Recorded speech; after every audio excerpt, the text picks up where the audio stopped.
Beh, questa sera i nostri piloti faranno sicuramente delle cose pazzesche. Sono auto preparate e tutti gli stuntman fanno prove su prove durante la giornata per poi allo spettacolo esibirsi nel migliore dei modi e in massima sicurezza sia per loro che per il pubblico, visto che il pubblico è molto vicino.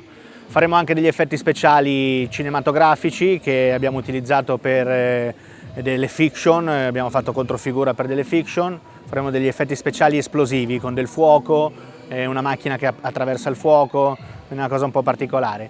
In più abbiamo tutte queste auto per tutte le classiche cose da spettacolo, da motor show diciamo, le due ruote, i test e code, i parcheggi particolari, il drift, un po' di tutto. Questa sera si vedrà un po' di tutto.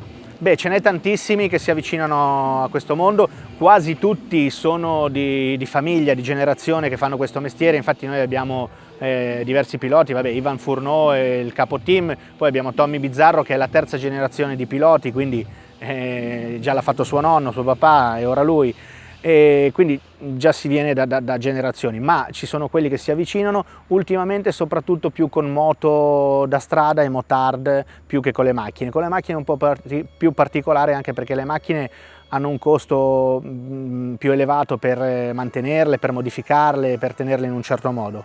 Vanno sempre messe a punto, modificate per dare poi delle prestazioni particolari. Allora, noi questa evoluzione in auto da piccolo, già di famiglia, e poi ho seguito un troupe, una di cui ho visto fare questi spettacoli qua e che ho intrapreso questo mestiere. Quindi già da piccolo ho visto queste cose un po' particolari, ho detto boh, lo voglio fare e oggi lo faccio.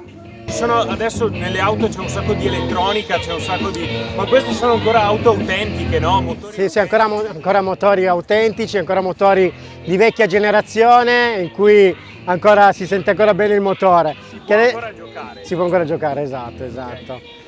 Con piccoli accorgimenti. Potresti mai fare una cosa del genere con un'auto del 2020? Ma si potrebbe fare, però non ai limiti di questo.